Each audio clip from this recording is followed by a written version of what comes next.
سر، انسان، خدا اور کائنات کا آپس میں کیا تعلق ہے؟ ایک زندہ، حساس اور ذی جان انسان جانتا ہے کہ وہ زندہ ہے، کیونکہ یہ اس کا احساس ہے کہ وہ زندہ ہے، اور اگر اس کا کوئی عقیدہ بھی ہو تو ایک ذی جان اور ذی عقیدہ انسان جب یہاں دنیا میں جائزہ لیتا ہے تو وہ کسی نہ کسی طریقے سے اپنے آپ کو گرد و پیش سے متعلق سمجھتا ہے، اور اگر گرد و پیش سے اس کا تعلق نہ ہو تو وہ خود کو زندہ نہیں سمجھتا۔ اگر عقیدہ نہ ہو تو انسان اور کائنات کے تعلق کے قیام تک ہی کھیل رہتا ہے، یعنی اگر عقیدہ نہ ہو تو پھر انسان اور اس کائنات کے درمیان تعلق کی حد تک ہی زندگی رہتی ہے، یعنی اس انسان کا تعلق صرف اپنے گرد ہونے والے واقعات سے رہتا ہے۔ عقیدہ نہ ہو تو انسان فطرت کو صرف اس کی رنگینیوں اور نیرنگوں تک ہی سمجھ سکتا ہے، اور اپنے آپ کو، اپنی زندگی کو اور اپنے گرد و پیش کو بھی صرف واقعے کی حد تک دیکھتا ہے۔ مثلاً وہ یہ سمجھتا ہے کہ موسموں کا تغیر و تبدل جو ہے وہ سورج کے دم سے ہے، زمین کی گردش سے ہے، اور زمین کی روزانہ گردش یا اینول گردش جو کہ اپنے گرد یا سورج کے گرد ہے، اس کے دم سے موسموں میں تغیر اور تبدل آتا ہے۔ دن رات کا بننا ہوتا ہے، ہواؤں کے چلنے سے موسم بدلتے ہیں، اور سورج کی وجہ سے یہ ساری گرمی اور یہ ساری تازگی قائم ہے۔ وہ یہ تو جانتا ہے، لیکن یہ نہیں جانتا کہ سورج ایسا کیوں ہے اور زمین ویسی کیوں ہے، وہ یہ بالکل نہیں جانتا۔ یہاں پر عقیدہ اس کے کام آ سکتا ہے۔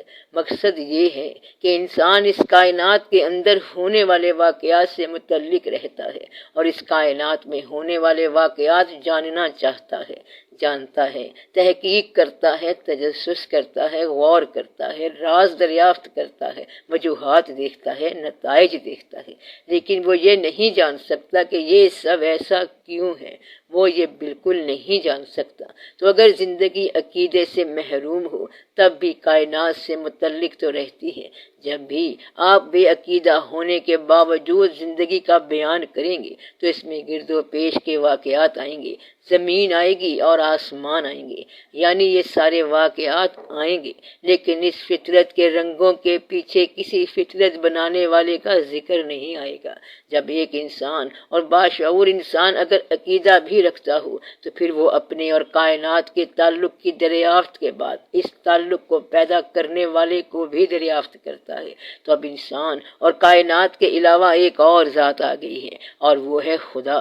تو صاحب عقیدہ جو ہے وہ اس بات پہ غور کرتا ہے کہ میں کس حد تک میں ہوں، کائنات کس حد تک کائنات ہے، اور بھیجنے والے نے کس حد تک مجھے کہاں بھیجا ہے۔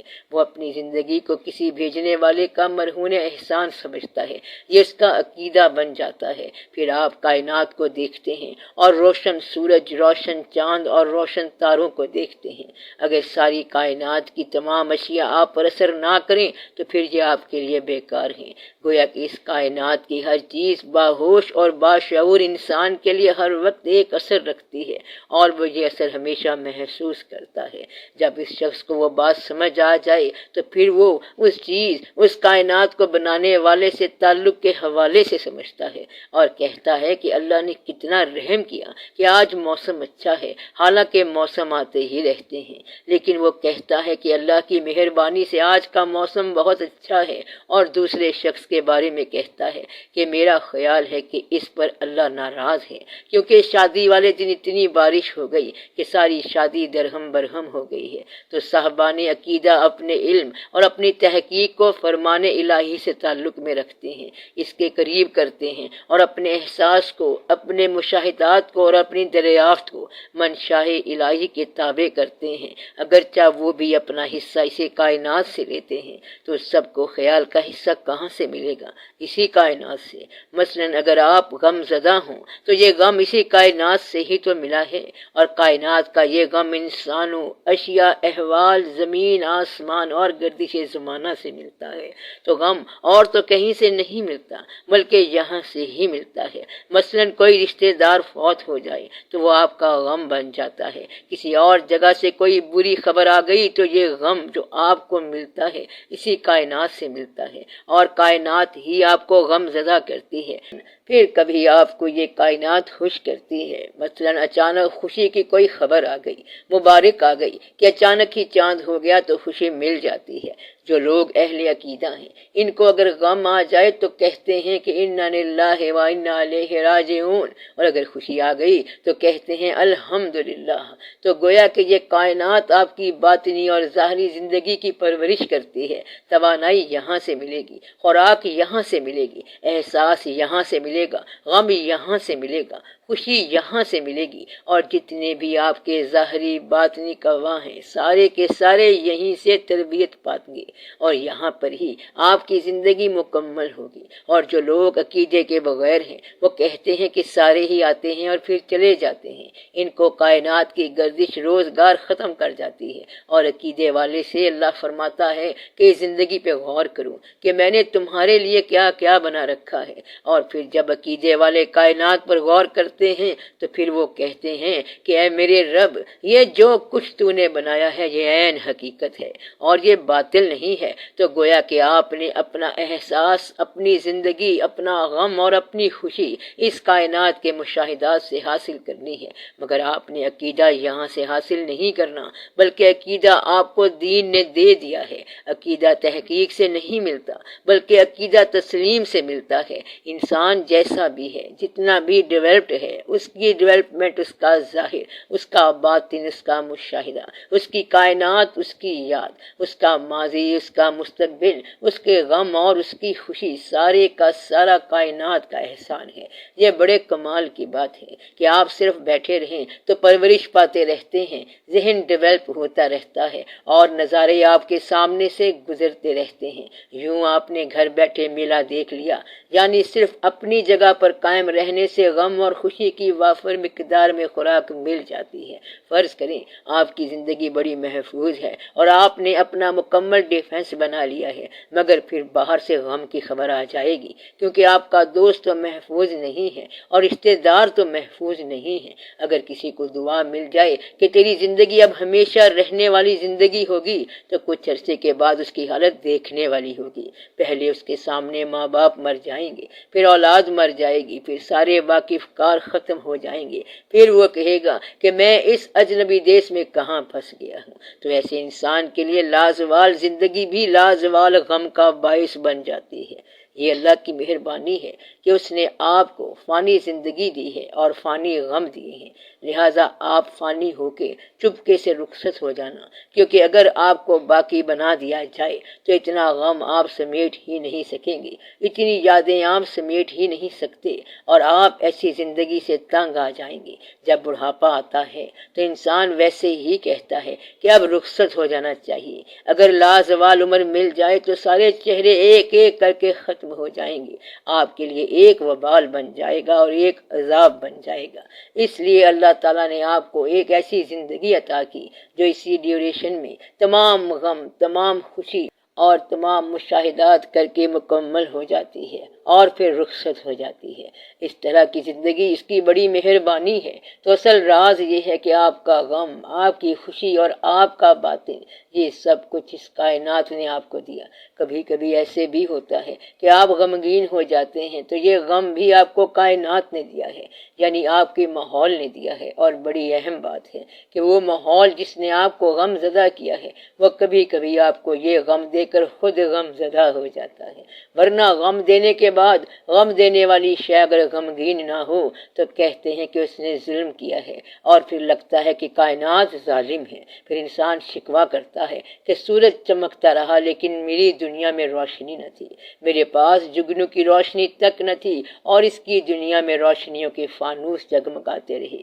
اگر کائنات غم دے اور غم میں شرکت بھی نہ کرے تو ہم اسے ظلم کہتے ہیں۔ اور اگر آپ کو یہ محسوس ہو کہ غم دینے کے بعد وہ ماحول بھی غمگین ہو گیا ہے تو پھر آپ کا غم جو ہے وہ چیست ہو جائے گا، نوبل ہو جائے گا، یعنی مقدس ہو جائے گا، اور یہ غم کائنات میں ایک امانت کے طور پر پرورش پائے گا۔ تو دو طرح کے غم ہو گئے۔ پہلا غم تو وہ ہے جس میں کائنات غم کے بعد خیال نہیں رکھتی، اور یہ غم ایک پنشمنٹ ہے، سزا ہے۔ اور اگر غم دینے کے بعد ماحول بھی غمگین ہو گیا تو یہ غم جو ہے وہ ایک امانت کے طور پر پرورش پائے گا۔ تو غم دینے والی جو کائنات ہے، کبھی کبھی وہ آپ کے غم میں خود بھی غم زدہ ہو جاتی ہے یا آپ کے احساس میں غم زدہ ہو جاتی ہے۔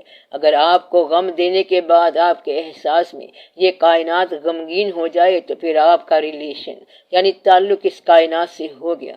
اس طرح آپ اپنے آپ کو کائنات سے متعلق سمجھنے لگ جائیں گے۔ مثلا آج آپ کے گھر میں خوشی ہے اور آپ کو ایسے لگتا ہے کہ ساری خوشی ہے، تو سمجھیں کہ اب آپ کا تعلق کائنات سے ہو گیا۔ اچھے انسانوں کے ساتھ یہ ہوتا ہے کہ غم میں ہر چیز غمگین نظر آتی ہے اور خوشی میں اس کو ہر چیز خوش نظر آتی ہے۔ اگر کبھی آپ کو غم میں یہ کائنات خوش نظر آئے اور آپ کی خوشی میں یہ کائنات غمگین نظر آئے تو یہ ڈس کوآرڈینیشن یعنی کائنات سے آپ کی ناتعلقی ہے۔ کبھی کبھی ایسا ہوتا ہے کہ فطرت کسی انسان کی خود پرورش کرتی ہے اور وہ کائنات کا اہم حصہ بن جاتا ہے۔ اس کے غم کی داستان ساری کائنات کے لیے غم کا باعث بن جاتی ہے۔ اس کا قصہ اور اس کا واقعہ ساری کائنات کے لیے غم کا باعث بن جاتا ہے۔ اس مقام پر یہ کیفیت بن جاتی ہے کہ کائنات سے تعلق والا یہ آدمی اگر غمگین بیٹھا ہو تو اسے ایسا احساس ملتا ہے کہ وہ کہتا ہے کہ نہیں، یعنی بنسری کی آواز جو ہے یہ جدائی کی فریاد کر رہی ہے۔ بنسری کیا کہتی ہے؟ میں جدائی میں رو رہی ہوں۔ یہ بات مولانا روم رحمت اللہ نے غور کر کے بتائی کہ جس طرح بنسری اپنے جنگل کے بانس سے جدائی پر رو رہی ہے، اسی طرح وہ انسان خدا سے جدا ہو کر اس دنیا میں آ کر روتا ہے۔ اور کائنات مولانا روم رحمت اللہ کی اس بات سے ایگری کر جاتی ہے۔ ایسا آدمی جو ہے وہ فطرت کا حصہ ہوتا ہے۔ اس آدمی کا غم کائنات خود سمیٹتی ہے اور اس کے غم کو دوبالا کرتی ہے۔ اسی طرح اس آدمی کی خوشیاں بھی کائنات سمیٹتی ہے اور انہیں دوبالا کرتی ہے۔ آپ نے یہ دریافت کرنا ہے کہ اس کائنات کے لیے آپ کتنا میٹر کرتے ہو اور یہ کائنات آپ کے لیے کتنا میٹر کرتی ہے۔ اب میں آپ کو اس کا راز بتاتا ہوں۔ یہ نہیں ہو سکتا کہ آپ کے آنے اور جانے کے بعد اس کائنات میں فرق نہ پڑا ہو۔ فرق ضرور پڑتا ہے کیونکہ آنا ضروری تھا اور پھر اس اینڈ کے بعد جانا بھی ضروری ہے۔ اب آپ نے یہ دریافت کرنا ہے کہ وہ کون سی ضرورت تھی جس کی وجہ سے آپ کا آنا ضروری تھا اور جس کی وجہ سے آپ کو جانا پڑ رہا ہے۔ آپ کو صرف اتنی سی چیز دریافت کرنی ہے، ایک آدمی کے پیدا ہونے پر نیچر کی، فطرت کی کروڑ ہا سال کی انویسٹمنٹ ہے، ورنہ ایسا ہو سکتا ہے کہ ایک چہرہ کسی اور چہرے کے برابر ہو جاتا اور کوئی انسان کسی اور انسان کے برابر ہو جاتا، لیکن یہ واقعہ نہیں ہوتا۔ گویا کہ یہ بات بڑے ہی کوالٹی کنٹرول کے ساتھ آئی ہے، بڑے حساب سے آئی ہے۔ تو اسی زمان و مکان میں، اسی کائنات میں، اسی جگہ پر، اسی ماحول میں اور اسی وقت میں آپ کا ہونا عین ضروری تھا، اور پھر کچھ عرصے کے بعد اتنا ہی ضروری ہوتا ہے آپ کا واپس جانا۔ آپ اہل عقیدہ ہیں، اہل عقل ہیں، اور اگر آپ کو آنے کی اہمیت کا پتہ نہ ہو اور جانے کی ضرورت کا پتہ نہ ہو تو پھر آپ یہ سمجھیں کہ آپ غافل ہیں۔ نیچر کا کوئی بھی عمل بے مقصد نہیں ہوتا۔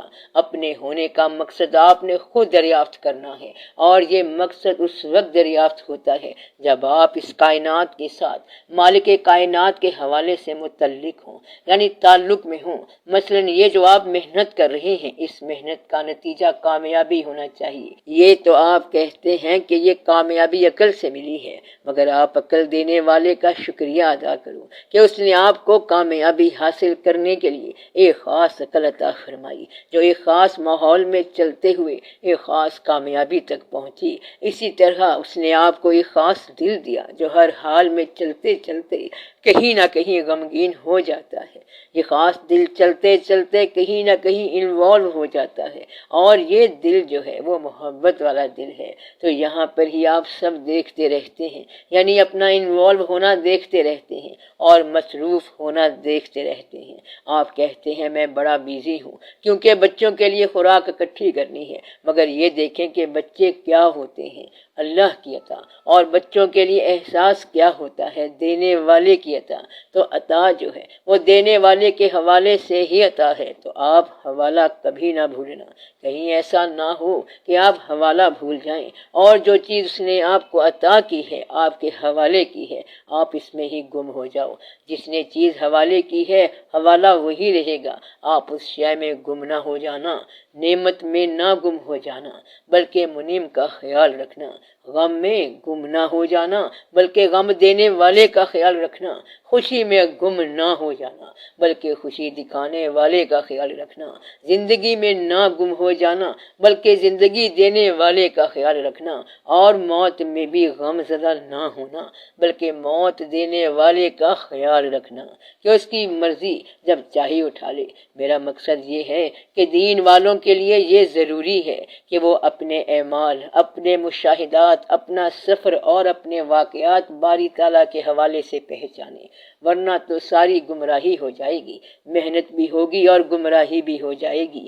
نیکی بھی اگر اللہ کے حوالے کے بغیر ہو، یعنی مجبوری کی نیکی ہو، تو یہ آپ کی انا ہے، مجبوری میں کی گئی نیکی آپ کی اپنی انا ہے۔ عبادت جو ہے یہ بھی آپ کی اپنی انا ہے۔ اگر عبادت اللہ کے حوالے سے ہے اور حوالہ ہر حال میں موجود ہے تو پھر آپ کی نیکی ادب میں ہوگی اور آپ کی عبادت ادب میں ہوگی۔ عبادت کا معنی ہے مالک کا قرب۔ مالک کا قرب جو ہے وہ نیک لوگوں کو مدھم کرے گا اور دھیما کرے گا۔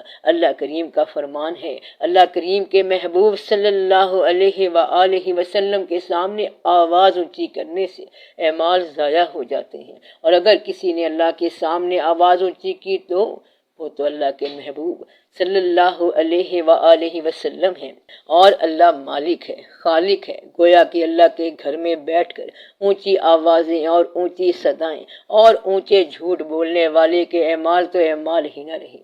مطلب یہ ہے کہ جو اللہ کے تقرب کا دعویٰ کرتا ہے اور اس کا دل جو ہے وہ نوبل نہیں ہوا، اس کی آواز مدھم نہیں ہوئی اور اس کی نگاہ زمین پر نہیں لگی، تو وہ اللہ کا تقرب حاصل نہیں کر سکتا۔ اللہ کا فرمان ہے کہ زمین پر اکڑ اکڑ کر نہ چلو، اکڑ کر چلنے والے جو ہیں یہ اللہ کا تقرب کبھی حاصل نہیں کر سکتے۔ گویا کہ زمین پر بھی ادب سے چلنا چاہیے، تو اللہ کے قرب میں جو لوگ داخل ہوتے ہیں وہ تحمل میں آ جاتے ہیں۔ اکڑنا، تیز ہونا اور شوخی کرنا اللہ کے تقرب کی نفی ہے۔ اگر نیکی آپ کو دھیما نہ بنائے تو پھر سمجھیں کہ آپ کو کائنات سے کچھ حاصل نہیں ہوا، تو آپ نے اپنا احساس اسی کائنات میں سے دریافت کرنا ہے۔ پہلے تو دریافت کرنا ہے اور پھر یہ کرنا ہے کہ یہ احساس اسی کائنات کو لوٹا دینا ہے۔ تو جب آپ کو کائنات سے غم ملا، آپ اپنا غم اسی کائنات میں بکھیر دیں، اور خوشی ملی تو اس کائنات کو خوشی دے جائیں۔ گویا کہ کائنات میں خوشی اور غم کا احساس اور ٹوٹل اماؤنٹ اتنا ہی رہتا ہے۔ کچھ آپ نے یہاں سے اٹھایا اور اس کو آگے جا کر کسی کو دے دیا، یعنی آپ نے غم حاصل کیا اور پھر غم کو بیان کر دیا، خوشی حاصل کی اور خوشی بیان کر دی۔ اسی طرح جن لوگوں کو جو بھی صفات ملی ہیں وہی صفات انہوں نے کائنات میں لگا دی اور زمانے کو بانٹ دی، اور خود جس طرح خالی ہاتھ آئے تھے اسی طرح خالی ہاتھ چلے گئے۔ تو یہاں پر انصاف کا تقاضا یہ ہے کہ جتنا آپ نے لیا ہے آپ اتنا لوٹائیں، جو کچھ آپ کو حاصل ہوا وہ آپ لوٹا دیں۔ ظلم والا آدمی ہماری گفتگو میں نہیں آئے گا کیونکہ اس کا احساس غلط ہے، یعنی جو شخص یہ کہتا ہے کہ مجھے کائنات سے ظلم ملا ہے وہ ہماری گفتگو سے باہر ہے، کیونکہ اس کا شعور ناقص ہے، کیونکہ جس کو زندگی سے پیار نہیں ہے اس سے ہماری بحث نہیں ہے۔ ہم کس کی بات کر رہے ہیں؟ ہم باشعور انسان کی بات کر رہے ہیں اور با عقیدہ انسان کی بات کر رہے ہیں کہ وہ اپنے آپ کو اپنے اللہ کے حوالے سے اس کائنات کے مشاہدات دیکھتا ہوا کبھی ان مشاہدات کو بیان کر جاتا ہے، کبھی ان کی تاثیر بیان کرتا ہے اور کبھی نتیجہ بیان کرتا ہے۔ تو یہ تین قسم کے بیان ہیں۔ مثلا کوئی کہتا ہے کہ یہ کائنات ہے، یہ سورج نکل رہا ہے اور یہ ڈوب رہا ہے، کیا منظر ہے۔ کسی نے صرف منظر کو بیان کیا ہے، کسی نے اس کا نتیجہ بیان کیا ہے، اور کسی نے اپنے آپ پر ہونے والی تاثیر کو بیان کیا ہے کہ میرے ساتھ یہ کچھ ہوا ہے۔ پھر کسی نے ایک اور طریقے سے بیان کیا ہے کہ مالک جو چاہتا ہے وہ کرتا ہے۔ اب یہ ہر نتیجے کا نتیجہ ہے۔ یہ وہ لوگ ہیں جو فقراء کی شکل میں اور پیغمبروں کی شکل میں آئے اور انہوں نے آخری نتیجہ بیان کیا کہ آپ سب اللہ کے حکم سے آئے ہیں اور اسی کے حکم سے چلے جائیں گے، اور جو درمیان کے لوگ تھے وہ یہ وضاحتیں کرتے رہے کہ پہلے تمہارا یہاں دنیا میں ہونا ہے، اور پھر تمہارا ہونا نہیں ہے، یہ تمہارے بچے نہیں ہیں، تمہارا کسی کے ساتھ تعلق نہیں ہے، بس آپ صرف اپنا خیال رکھو۔ اور اس طرح وہ لوگ اس خیال کی وضاحت کرتے گئے، اور کچھ لوگ صرف فطرت کو بیان کرتے گئے کہ کائنات کا مشاہدہ کیا ہے۔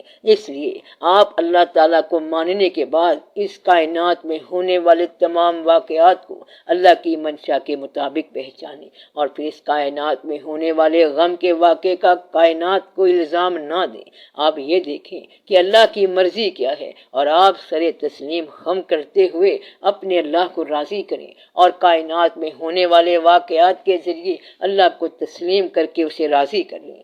اگر اللہ نے غریبی دی ہے تو اسے تسلیم کر لیں، امیری دی ہے تو اسے تسلیم کر لیں۔ کوشش کرنے کا آپ کو حق ہے، مگر گلہ کرنے کا حق نہیں ہے۔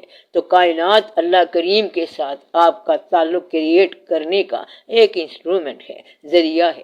کبھی کبھی آپ کا تعلق اللہ کے ساتھ ڈائریکٹ ہوتا ہے، یعنی کائنات کے بغیر وہ تعلق زمان و مکان سے دور ہوتا ہے، اور اللہ تعالیٰ کسی لامکان میں ایسا تعلق بنا لیتا ہے، مثلا انسان پر سجدے کی کوئی کیفیت ایسی آ جائے کہ وہ کہے کہ اب نہ زمان ہے اور نہ مکان ہے۔ اقبال رحمت اللہ نے کہا ہے کہ خرب ہوئی ہے زمان و مکان کی زناری، نہ ہے زمان نہ مکان، لا الہ الا اللہ۔ وہ ایسا مقام ہے کہ وہاں زمان نہیں ہے اور مکان نہیں ہے۔ اقبال رحمت اللہ نے اس مقام کی نشاندہی کر دی ہے۔ زندگی میں ایک مقام ایسا بھی آتا ہے کہ جہاں زمان و مکان نہیں ہوتے، یہ مقام کبھی کبھی کسی کو ملتا ہے، ورنہ زمان و مکان کی قید میں آپ پابند رہیں گے، اور آپ زمان و مکان کے اندر سے گزریں گے۔ زمان و مکان سے گزرتے ہوئے خالق کون و مکان کو انسان فراموش نہیں کر سکتا۔ پھر آپ کو یہ راز نہاں سمجھ آتا ہے۔ اب آپ کائنات کا اپنے حوالے سے جائزہ لو، اور آپ اپنی کشمکش کو ریکنسیڈر کرو، دوبارہ غور کرو۔ یہی کشمکش جو ہے وہ بغاوت ہو سکتی ہے۔ آپ کی مجبوریاں آپ کے لیے ایک خوفناک نتیجہ مرتب کر سکتی ہیں۔ آپ کی مصروفیت گمراہی بھی ہو سکتی ہے، اور آپ کی مصروفیت عبادت بھی ہو سکتی ہے۔ آپ مجبوری میں جو عمل کر رہے ہیں وہ جائز بھی ہو سکتا ہے، اور مجبوری میں جو عمل کر رہے ہیں وہ ناجائز بھی ہو سکتا ہے۔ آپ کے اعمال خراب بھی ہو سکتے ہیں، اور آپ کے اعمال عذاب لا سکتے ہیں۔ آپ یہ خیال کریں کہ کہیں ایسا نہ ہو کہ یہاں بھی زندگی مشکل میں گزاریں اور عذاب میں گزاریں، اور آگے بھی مصیبت بن جائے۔ اللہ تعالیٰ کا فرمان ہے کہ اے انسان، تجھے محنت کے لیے پیدا کیا گیا ہے، تو اے انسان، محنت کرنا تیری جبلت ہے، محنت کرنا تیری فطرت ہے۔ تو محنت پر مجبور ہے، تو بیکار بیٹھ نہیں سکتا، تو ضرور کچھ کرے گا، اور تو ضرور محنت کرے گا۔ دیکھ لینا تیری محنت ایک نتیجہ مرتب کرے گی، اور کہیں ایسا نہ ہو کہ محنت کرتے کرتے تیری محنت چور جیسی محنت ہو جائے، تیری محنت جواری کی محنت ہو جائے، تیری محنت ڈاکو کی محنت ہو جائے، تیری محنت گناہ کی تلاش کی محنت ہو جائے، تیری محنت حقیقت کو چھپانے والی محنت ہو جائے، اور تیری محنت اللہ کے خلاف بغاوت کی محنت بن جائے۔ کیونکہ اللہ کے خلاف بغاوتیں کرنے والوں نے بڑی محنتیں کی ہیں، اور یہ ساری اللہ کے خلاف محنتیں ہیں۔ تو آپ لوگ خیال رکھیں کہ آپ کی جو محنت ہے وہ آپ کے لیے کوئی خوفناک نتیجہ نہ لے آئے۔ اس لیے اے انسان، تو اس راستے پر محنت کر جو تیرے رب کریم کا راستہ ہے، اس لیے کہ محنت تو ضرور کرے گا۔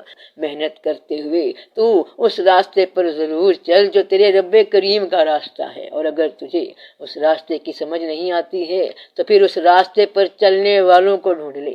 اس راستے پر چلنے والوں کا تقرب انسان کو راستے کی بہت ساری پیچیدگیوں سے بچا دیتا ہے۔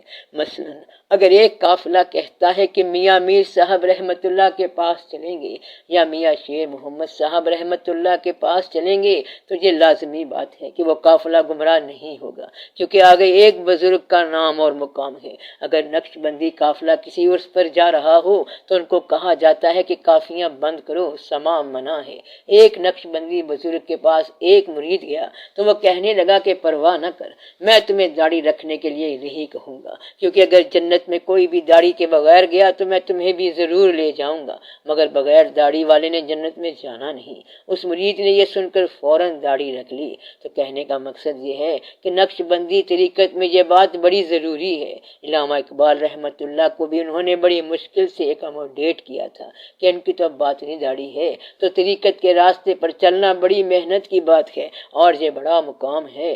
طریقت کے راستے میں سنگت ضرور ہونی چاہیے۔ عام طور پر نیکی کے راہ کی سنگت گمراہ نہیں ہوتی، لہٰذا اگر آپ کو تنہائی میں چلنا مشکل ہو رہا ہے اور پہچان مشکل ہو رہی ہو تو پھر آپ نیکی کی سنگت بنا لو، تب یہ سنگت کامیاب ہو۔ محمد صاحب رحمت اللہ نے فرمایا ہے کہ پانی بھرن سے ہیلیاں تے رنگا رنگ گھڑے بھریا اسدا جانیے جسدا توڑ چڑھے، یعنی سب سہیلیاں اپنے رنگین گھڑے لے کر پانی بھرنے چلی ہیں، لیکن کامیاب وہی کہلائے گی جو گھڑا بھر کر واپس پہنچے گی۔ منزل تو سب کی اپنی اپنی ہوگی، لیکن عام طور پر راستے کی گمراہی اجتماعیت کی وجہ سے بچ جاتی ہے۔ اگر سنگت میں دو آدمی مل کر من اور تو کی بحث کریں، باہمی نفس کو بیان کریں، تو اس سنگت کے گمراہ ہونے کا اندیشہ ہے۔ ان دونوں آدمیوں کی گفتگو اگر باہمی ہو، یعنی صرف مابین تک ہی رہ جائے کہ آپ کہاں رہتے ہیں، میں وہاں رہتا ہوں، آپ کا مکان کتنے کمرے پر مشتمل ہے، وغیرہ وغیرہ، تو دونوں گمراہ ہو گئے۔ آپ بات کو سمجھتے نہیں۔ اگر دونوں یعنی وہ آدمی صرف اپنی ذات کو ڈسکس کرتے ہیں تو وہ گمراہ ہو سکتے ہیں، اپنے احوال اور اپنا مشاہدہ بیان کرتے ہیں تو گمراہ ہو سکتے ہیں، اور عقیدہ کے بغیر ہو سکتے ہیں۔ دین کو بیان کرنے کے لیے کم از کم سنگت 5 افراد کی ہونی چاہیے، 4 شخص راستہ چلنے والے اور 5واں ان کے راستے کی نشاندہی کرنے والا ہوتا ہے۔ 4 آدمی فیصلہ کر کے اللہ کے نام پر اللہ کے راستے کی اگر بغیر کسی حوالے کے ہی تلاش شروع کر دیں تو بھی بالعموم کامیاب ہو جاتے ہیں۔ تو اس لیے ان کے گمراہ ہونے کا اندیشہ نہیں رہتا، کیونکہ یہ کراؤڈ بن جاتا ہے، ہجوم بن جاتا ہے، جماعت بن جاتی ہے۔ تو 4 بندے عام طور پر گمراہ نہیں ہوتے۔ گمراہی یہ ہے کہ اپنے نفس کی تائید کرانا، اپنے وجود کی تائید کرانا، اپنے جسم کی تائید کرانا یا اپنی ذات کو تسلیم کرانا، اور یہ سب گمراہی ہوتی ہے۔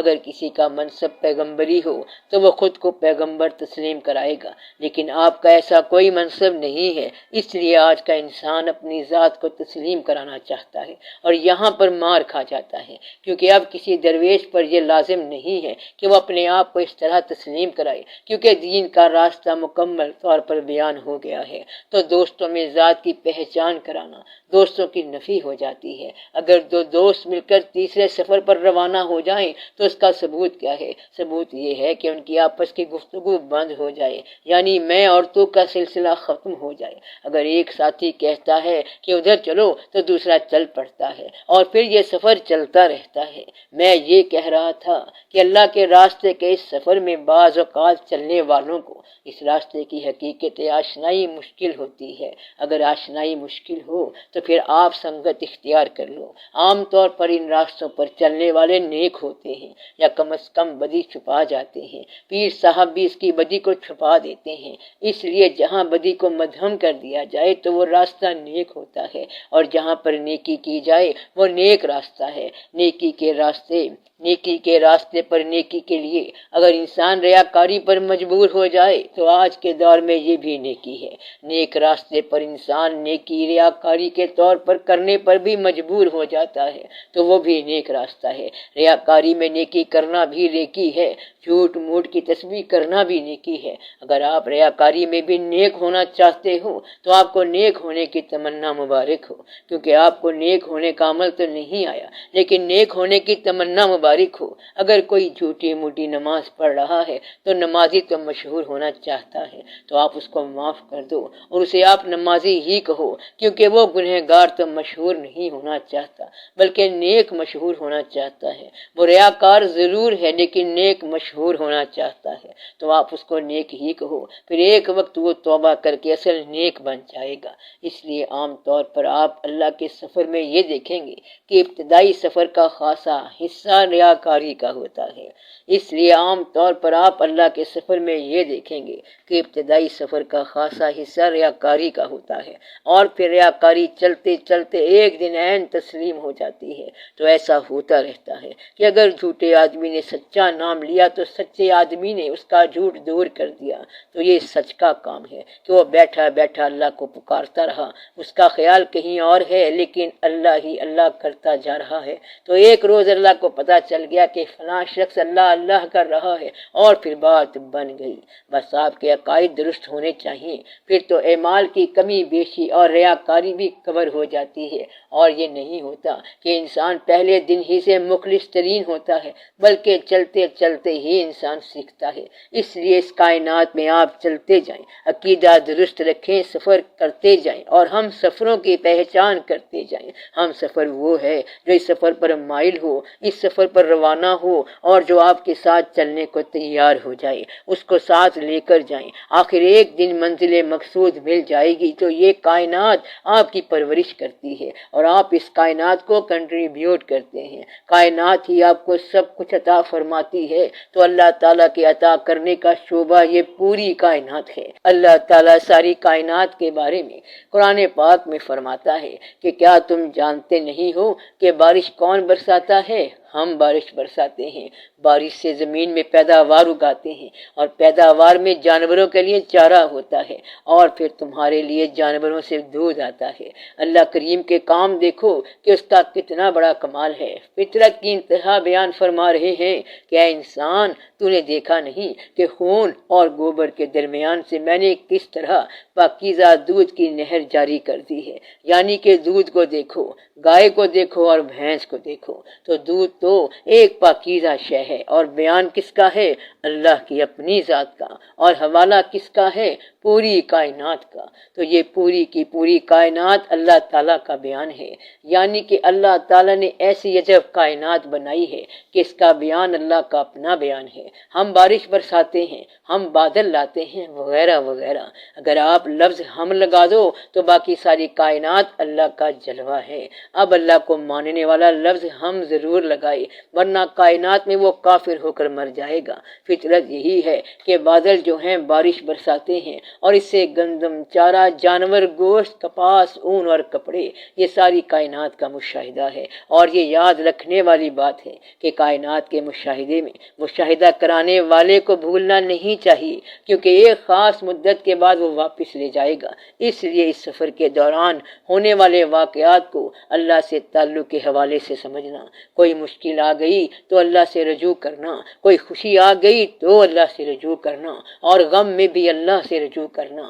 اللہ کی طرف اس طرح رجوع کریں جیسے آپ اللہ کی طرف جا رہے ہیں، پھر آپ کا ہر اگلا قدم عین منزل حق ہے۔ تو آپ اپنے آپ کو اس قدر حقیقت کے قریب رکھیں تو آپ نے اپنے آپ کو سمجھنا ہے کہ آپ کس حد تک اللہ کے حکم کو مان رہے ہیں، ورنہ یہ کائنات اتنی عظیم اور اتنی وسیع ہے کہ آپ کی سمجھ سے باہر ہے، اور اگر اپنی سمجھ آ جائے تو یہ کائنات ساری آپ کے لیے ہے، اور یہ پورے کا پورا مشاہدہ ہے۔ مثلا اللہ نے فرمایا ہے کہ میں نے زمین کو تمہارے لیے بچھونا بنایا ہے، لیکن زمین تو بچھونا نہیں ہے، لیکن آپ نے اگر مان لیا تو پھر یہ بچھونا ہی ہے۔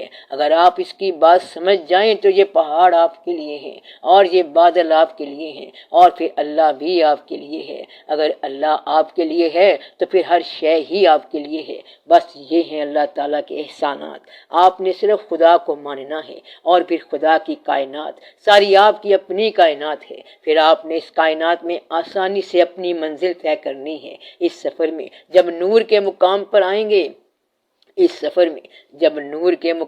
آئیں گے تو سرکار دو عالم صلی اللہ علیہ وآلہ وسلم کی ذات گرامی سمجھ آئے گی۔ پہلے آپ مشاہدات دیکھیں گے، نفس کو دیکھیں گے، انسان کو دیکھیں گے، انسانوں کی پہچان کریں گے۔ اس کے بعد مقام روح آتا ہے، اور مقام نور آتا ہے، اور پھر سرکار دو عالم صلی اللہ علیہ وآلہ وسلم کی ذات گرامی ہے۔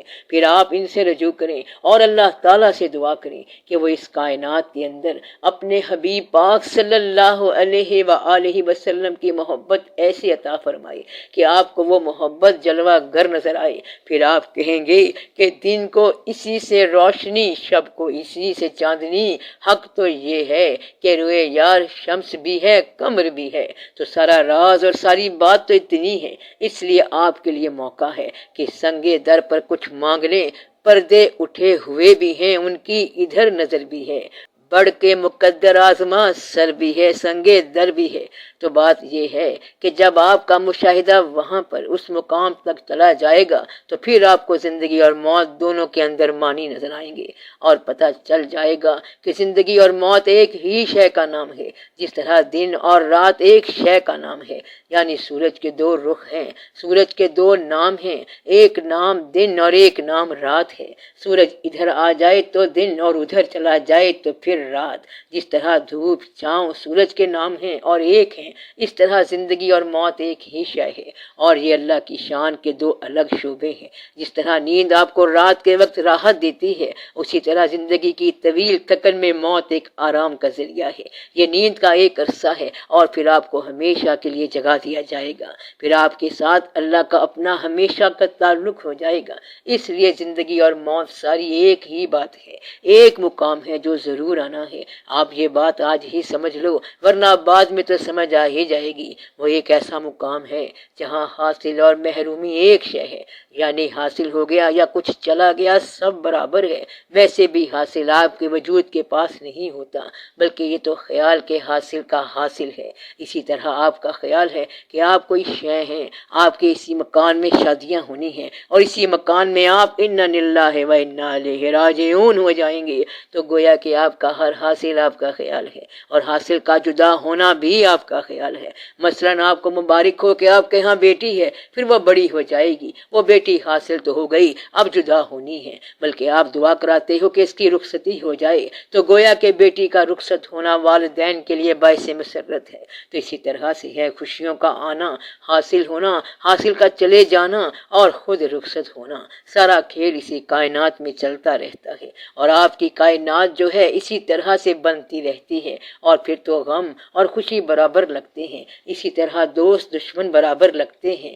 یہ سارے کائنات کے روپ ہیں، دن اور رات اس کے روپ ہیں، خوشی اور غم اس کے روپ ہیں. اور اگر یہ سب انلارج کر دیا جائے تو زندگی اور موت ایک ساتھ ہیں، اور دونوں اللہ کے حکم ہیں. ایک حکم اس انداز کا ہو تو یہ زندگی، اور اس انداز کا ہو تو موت کہلاتا ہے. گویا کہ کائنات کے مشاہدے کے بعد جب اللہ آپ کو اپنا مشاہدہ کراتا ہے تو آپ اسے موت کہتے ہیں، حالانکہ وہ عین زندگی ہے. یہ زندگی حجاب ہے، اور یہ زندگی مالک سے دوری ہے. اس زندگی میں آپ اللہ سے دور ہیں، اور اس نے آپ کو اس کائنات میں انوالو رکھا ہوا ہے. اور جب صاحبان قلوب اللہ تعالیٰ سے دعا کرتے ہیں کہ یا اللہ اپنا مشاہدہ کرا، اور وہ کائنات کو ہٹا کے آپ کو اپنے اوپر لاتا ہے، تو آپ کہتے ہیں کہ وہ مر گیا، جبکہ حقیقت میں وہ بندہ زندہ ہو گیا. اس لیے کہتے ہیں کہ مرنے سے پہلے مر جاؤ تو وہ اصل زندگی آ جائے گی. کائنات اللہ کا روپ ہے، اور اس کائنات سے نکلنا اللہ کا اصل ہے. گویا کہ زندگی اور موت ایک ہی شے ہے. یہاں زندگی میں اللہ کا جلوہ ہے، اور زندگی کے بعد اللہ آپ ہے. جلوہ ذات سے آگے ہے، فقط ذات ہی ذات. تو یہ زندگی جلوہ ذات ہے، اور آگے فقط ذات ہی ذات ہے. اب چونکہ صرف جلوہ ذات ہے، اس لیے ہم جلوہ ذات میں محو ہیں، مبتلا ہیں. یہاں سے جب آپ نکلیں گے تو پھر ذات ہی ذات ہوگی. اب آپ خود پہچان لیں کہ زندگی کون سی ہے اور موت کون سی ہے، اور آپ کو کس پر زیادہ توجہ دینی چاہیے، اس کائنات پر یا کائنات کے بنانے والے پر. یہ راز واضح ہو جائے تو پھر آسانی سے یہ بات سمجھ آ جاتی ہے کہ انسان کا اس کائنات اور کائنات کے مالک سے کیا تعلق ہے.